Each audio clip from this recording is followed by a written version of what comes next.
प्रशांत एवं आशार कहानी एक अनन्य प्रेम कहानी जेउथिरे परिवार एवं भावनार एक अलगा गाठ बंधी जाइथाए। प्रशांत एक युवक जीए केवल 10 रे युवा होइछंती एवं से अन्य जणे काहारी अछंती तांकर भाउज आशा एवं आशा मध्यरे एक अजणा अनुभूति तियारी हेबा आरंभ कला। आशा सेही परिवार गृहिणी जीए तांकर पति एवं परिवार प्रति आत्मसमर्पित, किंतु प्रशांतंक नजर तांक उपरे पड़िला एवं तांक भितरे किछि अजणा भावना उद्भव हेला। एक दिन झड़ एवं वर्षा समयरे तांक घरे एकाठी होई जाइथिले।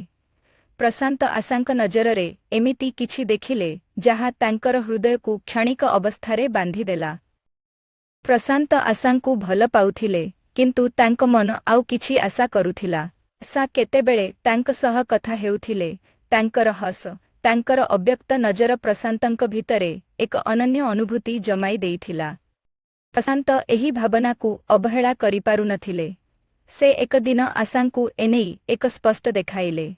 आशा आश्चर्य होइगले, कारण से केबे एही प्रकारर भावना करि नथिले। आशा एही अजणा भावनारे अनेक चिंता कले। तांक पति तांकु भल पाउंती, किंतु प्रशांत मध्य एक नुआ आशा आनिथिले। से कौन करिबे? एक दिन प्रशांत आशांकु तांक भल पाइबा विषयरे कहिदेले। आशा मुंड नुइले, किंतु मने एक विपल्लव चालिथिला।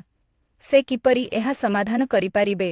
प्रशांत तांक पाई एते आकर्षण काहिकी मेहसूस करुछंती? एक दिन घरे केही नथिला। प्रशांत एवं आशा एकाठी हेले एवं तांक मध्यरे एक अजणा आनंद ओ भय मिश्रित मिलन हेला।